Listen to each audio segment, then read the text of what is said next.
Bismillahirrahmanirrahim. Assalamualaikum warahmatullahi wabarakatuh.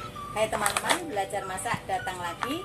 Di video kali ini saya akan memanen timun suri teman-teman. Yuk ikutin videonya.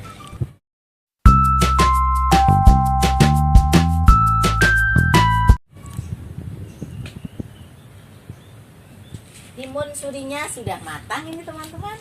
Sangat wangi sekali nih. Nanti akan saya buat es timun suri. Demikian, ini ada yang masih hijau. Ini pohonnya seperti ini teman-teman.